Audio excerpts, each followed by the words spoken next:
নমস্কাৰ সকলোকে স্বাগতম জনাইছোঁ আজি ইউটিউব চেনেললৈ। তো আজি মই তোমালোকৰ এইটো ভিডিঅ'ত তোমালোকৰ ক্লাছ 6ত তোমালোকৰ উন্মেষ কিতাপটোৰ পাঠ নম্বৰ 8 বিৰুবলা ৰাভা। ঠিক আছে, তোমালোকক মই আজি এইটো ভিডিঅ'ত এইটো চেপ্টাৰত তোমালোকৰ যিবোৰ ভিতৰৰ কোৱেশ্চন আছে, ঠিক আছে, ইয়াৰ পৰা তোমালোকৰ কেইটামান ভিতৰৰ কোৱেশ্চন হ'ব পাৰে, পাঠটিৰ পৰা ইম্পৰ্টেণ্ট ভিতৰৰ কোৱেশ্চন। তাৰপিছত তোমালোকৰ বিৰুবলা ৰাভা ইয়াতে দিয়া আছে এইখিনি, ঠিক আছে, জন্মস্থান, তাৰপিছত তোমালোকৰ পিতৃৰ নাম, ঠিক আছে, শিক্ষা অনুষ্ঠান, শিক্ষকতা অৰ্হতা, ঠিক আছে, এইবোৰৰ পৰা তোমালোকৰ প্ৰতিবাৰে তোমালোকৰ এডিশনাল কোৱেশ্চন আহে। ঠিক আছে, আৰু তোমালোকক মই শেষত মই তোমালোকক পাঠভিত্তিক কোৱেশ্চনবোৰ আলোচনা কৰি দিম। ঠিক আছে, মোৰ কথাটো হ'ল তোমালোকে চেনেলটো ছাবস্ক্ৰাইব কৰিবা আৰু ভিডিঅ'টোত লাইক কৰি দিবা। ঠিক আছে, তোমালোকে চেনেলটো ছাবস্ক্ৰাইব কৰিবা, মই তোমালোকক এই সকলোবোৰ কোৱেশ্চন, ঠিক আছে, এটা এটা আলোচনা কৰি দিম। ঠিক আছে, একেবাৰে চুটি আকাৰত, ঠিক আছে, তোমালোকৰ উত্তৰখিনি একেবাৰে সৰুকৈ এনেকুৱাকৈ লিখি দিম যাতে তোমালোকে এই সৰু উত্তৰটো লিখিও তোমালোকে ফুল নাম্বাৰ পাবলৈ সক্ষম হোৱা। ঠিক আছে, গতিকে তোমালোকে চেনেলটো ছাবস্ক্ৰাইব কৰা। মই তোমালোকক প্ৰথমে এই তোমালোকক MCQ কোৱেশ্চন আলোচনা কৰা দিম। ইয়াতে কি দিছে যে তলত দিয়া প্ৰশ্নসমূহৰ শুদ্ধ উত্তৰটো বাছি উলিয়াই সঠিক বৃত্তটো পূৰ কৰা। ঠিক আছে, তোমালোকক মই এইবাৰ PDF আকাৰে আলোচনা কৰা দিম, তোমালোকে ভিডিঅ'টো সম্পূৰ্ণ কৰি চাবা। ঠিক আছে, প্ৰথমত তোমালোকে পাঠভিত্তিক কোৱেশ্চনবোৰ চোৱা। MCQ কোৱেশ্চনটো কি দিছে, ক নম্বৰ কোৱেশ্চন যে কাৰ গাত পৰিয়ে বাল হৈছিল বুলি দেওধনীয়ে মোগল চাই কৈছিল। ঠিক আছে, ইয়াৰ শুদ্ধ অপশ্যনটো আমাৰ কোনটো হ'ব, অপশ্যন নম্বৰ A2, ধৰ্মেশ্বৰ ৰাভাৰ গাত। ঠিক আছে, অপশ্যন নম্বৰ A হৈছে আমাৰ শুদ্ধ অপশ্যন। ঠিক আছে, এইটো কুৱেশ্যন নম্বৰ খটোৰ পৰা তোমালোকে অসম ডাইনী অপৰাধ প্ৰতিৰোধ নিষিদ্ধ আৰু সুৰক্ষা আইন কেতিয়া প্ৰণয়ন কৰা হয়, এইটো তোমালোকৰ মোষ্ট ইম্পৰ্টেণ্ট কুৱেশ্যন। ইয়াৰ শুদ্ধ অপশ্যনটো হৈছে গ নম্বৰ। ঠিক আছে, অপশ্যন নম্বৰ গ 2015 খ্ৰীষ্টাব্দত বা চনত। ঠিক আছে, তোমালোকে অপশ্যন নম্বৰ গটো শুদ্ধ বুলি ধৰি ল'বা। কুৱেশ্যন নম্বৰ তোমালোকৰ 2 দিছে যে তলত দিয়া প্ৰশ্নকেইটাৰ উত্তৰ কোৱা আৰু লিখা। কি কৈছে যে বিৰুবলা ৰাভাৰ কেনেধৰণৰ স্বভাৱে সকলোকে আকৰ্ষিত কৰিছিল। মোষ্ট ইম্পৰ্টেণ্ট কুৱেশ্যন আমাৰ এইটো। কি দিয়া আছে যে বিৰুবলা ৰাভাৰ নম্ৰতা, সহানুভূতি আৰু সাহসে সকলোকে আকৰ্ষিত কৰিছে। ঠিক আছে, তাৰপিছত খ নম্বৰ কুৱেশ্যন দিছে আমাক যে বিৰুবলা কিয় শিক্ষকৰ প্ৰিয় ছাত্ৰী আছিল, কিয় আছিলে। ঠিক আছে, আমাৰ প্ৰতিখন ক্লাছতে যিকোনো এজন ছাত্ৰ বা ছাত্ৰীয়ে যিকোনো এজন শিক্ষকৰ প্ৰিয় ছাত্ৰ বা ছাত্ৰী থাকে, বা প্ৰিয় ছাত্ৰ বা ছাত্ৰী বা প্ৰিয় টিচাৰো থাকে। মোৰো প্ৰিয় টিচাৰ এজন আছে, ইংলিছ টিচাৰ। ঠিক আছে, আপোনালোকৰ প্ৰিয় টিচাৰ কোন, তোমালোকৰ ইংলিছ, মেথ নে ছায়েন্স, তোমালোকে কমেণ্টত জনাই দিবা। ঠিক আছে, ইয়াত কি দিছে, বিৰুবলা কিয় শিক্ষকৰ প্ৰিয় ছাত্ৰী আছিল। ঠিক আছে, সি পঢ়াত আগ্ৰহী আৰু মনোযোগী ছাত্ৰী আছিল বুলি শিক্ষকে তেওঁক ভাল পাইছিল।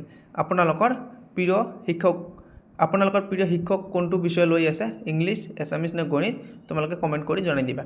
ঠিক আছে, গ নম্বৰ কুৱেশ্যনটো তোমালোকে পঢ়া যে বিৰুবলা ৰাভাৰ লগত ডাইনী বিশ্বাস বিৰোধী অভিযানত অংশগ্ৰহণ কৰা সংগঠনটোৰ নাম কি আছিল। ঠিক আছে, তোমালোকে এইটো পঢ়িবা, এইটো কোনো মোষ্ট ইম্পৰ্টেণ্ট, এইটো তোমালোকৰ আহিব যে সংগঠনটোৰ নাম আছিল মিছন বিৰুবলা। ঠিক আছে, তোমালোকে এইটো পঢ়া যে বিৰুবলা ৰাভাৰ মিছন বিৰুবলা অভিযানক অসম চৰকাৰে কি হিচাপে স্বীকৃতি দিছিল। ঠিক আছে, এইটো বহুতেই ইম্পৰ্টেণ্ট কুৱেশ্যন। অসম চৰকাৰে মিছন বিৰুবলাক এক সচেতনতা অভিযান হিচাপে স্বীকৃতি দিছিল। ঠিক আছে, কুৱেশ্যন নম্বৰ দিছে আমাক যে ৰাজ্য চৰকাৰে বিৰুবলা ৰাভালৈ কি বঁটা আগবঢ়াইছিল। ঠিক আছে, নাৰী শক্তি বঁটা আগবঢ়াইছিল। এইবোৰ কুৱেশ্যন বহুতেই ইম্পৰ্টেণ্ট, নাৰী শক্তি বঁটা। তাৰপিছত তোমালোকৰ এইটো দিব যে বিৰুবলা ৰাভাৰ গ নম্বৰ কুৱেশ্যনটো তোমালোকে ইম্পৰ্টেণ্ট আছে, তোমালোকে পঢ়ি ল'বা, এইটো কিন্তু আহিব পাৰে। গ নম্বৰ আৰু নম্বৰ এই দুটা আমাৰ এক্সামত আহিব পাৰে। কুৱেশ্যন নম্বৰ 6টো পঢ়া যে ভাৰত চৰকাৰে বিৰুবলা ৰাভাক কি সন্মান যাচিছিল, পদ্মশ্ৰী সন্মান। তোমালোকে এইটো মনত ৰাখিবা যে ভাৰত চৰকাৰৰ পৰা বা কেন্দ্ৰ চৰকাৰৰ পৰা বিৰুবলা ৰাভাক কি বঁটা দিয়া হৈছিল, পদ্মশ্ৰী বঁটা দিয়া হৈছিল, তোমালোকে মনত ৰাখিবা। 3 নম্বৰ কুৱেশ্যনটো পঢ়া যে তলত দিয়া প্ৰশ্নৰ উত্তৰ আলোচনা কৰি কোৱা আৰু লিখা। কি কৈছে, প্ৰথমটো যে বিৰুবলা ৰাভাই ডাইনী বিশ্বাসৰ কবলৰ পৰা সমাজখন কিয় মুক্ত কৰাৰ পণ লৈছিল। ঠিক আছে, ডাইনী সন্দেহত বহু নিৰীহ নাৰীক হেনস্থা আৰু হত্যা কৰা হৈছিল। ঠিক আছে, বিৰুবলা ৰাভাই এই অন্যায় ৰোধ কৰাৰ বাবে সমাজক মুক্ত কৰিবলৈ পণ লৈছিল। ঠিক আছে, এইখিনি কথাকে লিখিলে তোমালোকে 2 মাৰ্কছ পাই যাবা। বাছ সৰুকৈ দিছোঁ। ঠিক আছে, বহুতো টিচাৰে তোমালোকক ডাঙৰকৈ দিছে আৰু তোমালোকৰ মিনিঙত তোমালোকৰ 4-5 লাইন দি আছে, মই তোমালোকক ইয়াত অকল 3 লাইন দিছোঁ। ঠিক আছে, তোমালোকে পঢ়ি মুখস্থ কৰি তোমালোকে এক্সামত লিখিবা। কুৱেশ্যন নম্বৰ খ দিছে আমাক যে মিছন বিৰুবলা অভিযানে ডাইনী বিশ্বাসৰ বিৰুদ্ধে কেনেদৰে কাম কৰিছিল।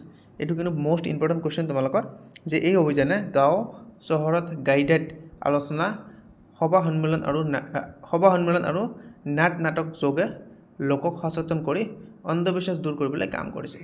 ঠিক আছে 4 নম্বৰ কোৱেশ্যনটো পঢ়া যে বিৰুবালা ৰাভাৰ জীৱনৰ বিষয়ে 10টা বাক্য লিখা ঠিক আছে তোমালোকে এইটো পঢ়িবা মই নপঢ়া তোমালোকক মই স্ক্ৰীনত শ্বেয়াৰ কৰি আছোঁ তোমালোকে এইটো নিজে নিজে কৰি ল'বা ঠিক আছে কি কৈছে 10টা কৈছে না মই তোমালোকক 10টাই দিছোঁ একেবাৰে চুটি চুটি কৰি দিছোঁ ঠিক আছে তোমালোকে লিখি ল'বা 10টা না আহে তোমালোকৰ এক্সামত আহিলে 5টা মান আহিব পাৰে খুব বেছি বা 4টা মান দিব 2 মাৰ্কৰ কাৰণে বা তোমালোকক 6টা দিব 3 মাৰ্কৰ কাৰণে মোৰ মতে তোমালোকে 6টা পঢ়ি ল'বা 3 মাৰ্কৰ কাৰণে তোমালোকক এক্সামত 2টাও দিব পাৰে 1 মাৰ্কৰ কাৰণে 4টাও দিব পাৰে তোমালোকক 2 মাৰ্কছৰ কাৰণে 10টা মুঠতে আমাক নালাগে ঠিক আছে 6টা তোমালোকে যিবোৰ সৰু সৰু যিবোৰ সহজ সহজ তোমালোকে 6টা তাৰ পৰা পঢ়ি ল'বা কোৱেশ্যন নম্বৰ 5 টো তোমালোকে পঢ়া যে অন্ধবিশ্বাসে মানুহক কিদৰে বিপদত পেলায় এইটো কিন্তু মোষ্ট ইম্পৰ্টেণ্ট কোৱেশ্যন দে এইটো কোৱেশ্যন তোমালোকে 5 মাৰ্কছৰ কাৰণে আহিব পাৰে তোমালোকৰ ইউনিট টেষ্টত ঠিক আছে অন্ধবিশ্বাসে মানুহক বিজ্ঞান আৰু যুক্তিবোধৰ পৰা আঁতৰি লৈ যায় বহু সময়ত এই বিশ্বাসৰ বাবে নিৰীহ মানুহক ডাইনী বুলি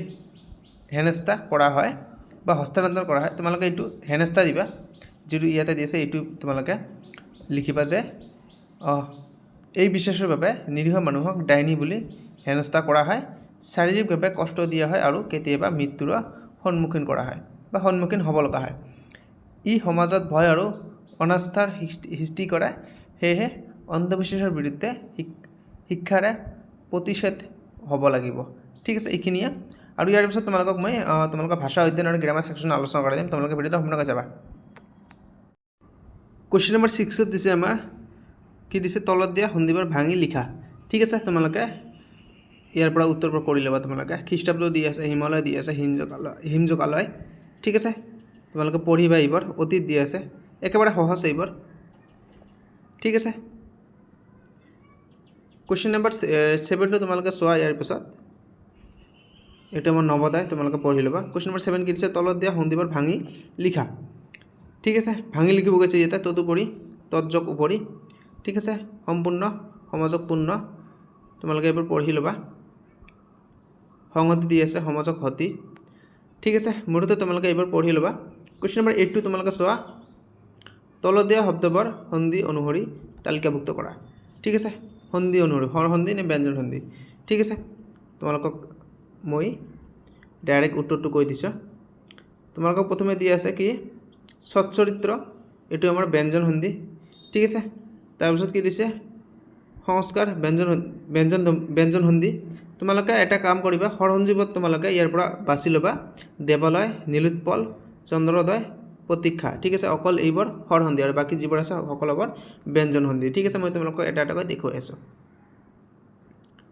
ঠিক আছে তোমালোকে চেনেলটো ছাবস্ক্ৰাইব কৰিবা মই অনুগ্ৰহ কৰি কৈ আছোঁ চেনেলটো ছাবস্ক্ৰাইব কৰিবা ইয়াৰ পিছত মই তোমালোকক স্বৰসন্ধি কাক বোলে ব্যঞ্জন সন্ধি কাক বোলে তোমালোকক মই এইবাৰ আলোচনা কৰাই দিম যাতে তোমালোকে পৰৱৰ্তী ক্লাছত গৈ এইবাৰ তোমালোকে সমস্যাৰ সন্মুখীন নহয় ক্লাছ 8ত যাবা তোমালোকে স্বৰসন্ধি কাক বোলে নাপাবা ঠিক আছে এইবাৰ মই তোমালোকক সলিউশ্যন কৰি দিম সেইকাৰণে তোমালোকে চেনেলটো ছাবস্ক্ৰাইব কৰি ৰাখা যাতে মই ভিডিঅ' আপলোড কৰিলে তোমালোকৰ মোবাইলত নটিফিকেশ্যনটো প্ৰথমত যায় কি দিছে কোৱেশ্যন নম্বৰ 9 যে গামোচাত থকা শব্দবোৰ অভিধানত থকাৰ দ্বাৰা বৰ্ণানুক্ৰমিকভাৱে লিখা ঠিক আছে এইবোৰ কোৱেশ্যন এক্সামত নাহে মই তোমালোকক উত্তৰবোৰ কৈ দিছোঁ এইবোৰ কোৱেশ্যন আমাৰ কেতিয়াও এক্সামত নিদিয়ে ঠিক আছে আহিলে আমাৰ কোৱেশ্যন নম্বৰ 7 কোৱেশ্যন নম্বৰ 6 সন্ধি ভাঙা আৰু সন্ধি কি কৈছে ইয়াত কি কৈছে সন্ধি ভাঙাবোৰ আমাৰ এক্সামত দিব পাৰে ঠিক আছে আহিলে কোৱেশ্যনত দিলে এইবোৰ দিব পাৰে বাক্য ৰচনাত দিব পাৰে কিন্তু এইবোৰ আমাৰ নিদিয়ে কোৱেশ্যন নম্বৰ 9 আমাক নিদিয়ে ঠিক আছে তোমালোকে কোৱেশ্যন নম্বৰ 10 টো পঢ়া এইবোৰ আমাৰ ইম্পৰ্টেণ্ট আছে তলত দিয়া শব্দকেইটাৰ ব্যৱহাৰ কৰি বাক্য ৰচনা কৰা এইবোৰ আমাৰ ইম্পৰ্টেণ্ট ঠিক আছে হতাশ তোমালোকে পঢ়ি ল'বা পৰীক্ষাত ভাল ফলাফল নোহোৱাৰ পাছত সি বৰ হতাশ হৈ পৰিল ঠিক আছে পাৰ্গত এইবোৰ আমাৰ এক্সামত আহিব পাৰে এইবোৰ দিব পাৰে এইবোৰ ইম্পৰ্টেণ্ট আছে ঠিক আছে অশিক্ষিত ঠিক আছে গৌৰৱ বিশ্বাস ঠিক আছে এইবোৰ আমাৰ এক্সামত দিব পাৰে প্ৰিয় পাত্ৰ এইবোৰ আমাৰ এক্সামত দিব পাৰে কোৱেশ্যন নম্বৰ 11 টো পঢ়া যে তলত দিয়া শব্দবোৰে লিংগ নিৰ্ণয় কৰি তালিকাভুক্ত কৰা এইবোৰ আমাৰ এক্সামত দিব পাৰে পুলিংগ আৰু স্ত্ৰীলিংগ আমাক জানিব কৈছে মা তোমালোকে জানাই তোমালোকে পুলিংগ জানে পুলিংগ মানে পুৰুষ ঠিক আছে তোমালোকে এইবোৰ পঢ়ি ল'বা স্ত্ৰীলিংগ মানে আমাৰ মা জাতি নাৰী জাতি ঠিক আছে ইয়াতে মা দি আছে ৰাণী দি আছে শিক্ষয়িত্ৰী দি আছে আইতা দি আছে দেৱী দি আছে নাৰী জাতি ঠিক আছে তোমালোকে জানাই এইবোৰ কোৱেশ্যন নম্বৰ তোমালোকে 12 টো পঢ়া তলত দিয়া কিছুমান বৰ্ণ আৰু যুক্তাক্ষৰ খেলি মেলিকৈ দিয়া আছে অৰ্থ অনুসৰি এই শব্দবোৰ শুদ্ধকৈ সজাই লৈ কাষত খালী বাকচত লিখা ঠিক আছে এইবোৰ আমাৰ এক্সামত দিব পাৰে দুটা দিব পাৰে বেছি নহয় সেইকাৰণে মই তোমালোকক এইবোৰ উত্তৰ দি দিছোঁ ক নম্বৰ উত্তৰ আমাৰ কিতাপতে দিছে হতাশ। খ নম্বৰ উত্তৰ কি দুৰাৰোগ্য। ঠিক আছে, গ নম্বৰ উত্তৰ তোমালোকে ইয়াৰ পৰা পঢ়িবা। ঘ নম্বৰ উত্তৰটো পঢ়িবা, উম নম্বৰ পঢ়িবা, চ নম্বৰ পঢ়িবা, ছ নম্বৰ পঢ়িবা। ঠিক আছে, 13 নম্বৰ কুৱেশ্যন কি দিছে ইয়াৰ পাছত। এইবোৰ কুৱেশ্যন আমাৰ এক্সামত জেনেৰেলি নিদিয়ে, তথাপি এইবোৰ কুৱেশ্যন কিন্তু জতুৱাৰ ঠাঁচ হিচাপে আমাৰ বাক্য ৰচনাতকৈ জতুৱাৰ ঠাঁচবোৰ বহুত ইম্পৰ্টেণ্ট। ঠিক আছে, আকাশত চাং পতা, অস্বাভাৱিক কল্পনা, এইবোৰ কুৱেশ্যন আমাৰ দিব পাৰে। ঠিক আছে, যদি আমাৰ বাক্য ৰচনা দিয়ে তেনেহ'লে এইবোৰে দিব, কাৰণ এইবোৰ আমাৰ টাফছ হয় বহুত। ঠিক আছে, তোমালোকে এইটো পঢ়ি ল'বা। খ নম্বৰ কুৱেশ্যনটো পঢ়া যে মুদা ফুটা, আৰু তোমালোকক এটা কথা কৈছোঁ, তোমালোকক মই এডিশ্যনেল কুৱেশ্যনবোৰ ভিডিঅ' শেষত আলোচনা কৰাই দিম, তোমালোকে ভিডিঅ'টো সম্পূৰ্ণকৈ দেখিবা। ঠিক আছে, গ নম্বৰটো পঢ়া তোমালোকে। সাত ঘাটত চেলেঙি বৰ টেঙৰ লোক। ঠিক আছে, অহুকালে মানে ঘুনুক ঘানাককৈ শুনা। তাৰপিছত হিয়াৰ আমঠু মানে অতি মৰমৰ, জুবিন গাৰ্গ আমাৰ হিয়াৰ আমঠু আছিল, তোমালোকে এইটো জুবিন গাৰ্গ দি লিখিবা। জ্ঞান সম্প্ৰসাৰণ দি আছে, আমাৰ ইমান ইম্পৰ্টেণ্ট নহয় এইবাৰ। ঠিক আছে, জ্ঞান সম্প্ৰসাৰণ আমাক কৰিব নালাগে।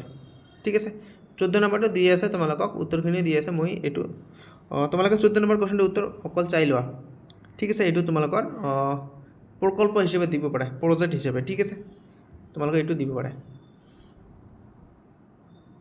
ভিতৰৰ কুৱেশ্যনবোৰ কিন্তু তোমালোকৰ বহুতেই ইম্পৰ্টেণ্ট। ঠিক আছে, এতিয়া কি দিছে বীৰবল ৰাভা কোন আছিল, তোমালোকে এইটো পঢ়ি ল'বা। ভিতৰৰ কুৱেশ্যন এইবোৰ আমাৰ। তাৰপিছত দিছে বীৰবল ৰাভাৰ জন্ম ক'ত হৈছিল। ঠিক আছে, তোমালোকৰ কিতাপতে দি আছে এইটো। তাৰপিছত দিছে প্ৰশ্ন যে ডাইনী কুসংস্কাৰৰ বিৰুদ্ধে যুঁজিবলৈ তেওঁ গঠন কৰা সংগঠনৰ নাম কি, মিছন বীৰবলা। ঠিক আছে, তোমালোকে জানাই এইটো, মই তোমালোকক আলোচনা কৰাই দিছোঁ ইতিমধ্যে। তাৰপিছত দিছে আমাক কুৱেশ্যন নম্বৰ বীৰবল ৰাভাক ভাৰত চৰকাৰে কি অসামৰিক সন্মানেৰে পদ্মভূষিত বা ভূষিত কৰিছিল, পদ্মশ্ৰী বঁটাৰে। ঠিক আছে, তাৰপিছত দিছে কি তেওঁৰ জীৱনৰ মূল লক্ষ্য কি আছিল, তোমালোকে পঢ়িবা। এইবোৰে আমাৰ ভিতৰৰ কুৱেশ্যন। আৰু এটা দিছে বীৰবল ৰাভাই নিজৰ কি সন্তানৰ অসুখৰ সময়ত অন্ধবিশ্বাসৰ বলি হৈছিল। ঠিক আছে, তোমালোকে পঢ়িবা উত্তৰখিনি। এইকেইটাই আমাৰ ভিতৰৰ কুৱেশ্যন। আৰু দিছে শেষৰটো যে কোন চনত বীৰবল ৰাভাক নোবেল শান্তি বঁটাৰে মনোনীত কৰা হৈছিল, 2005 চনত। ঠিক আছে, এইখিনিয়ে আমাৰ।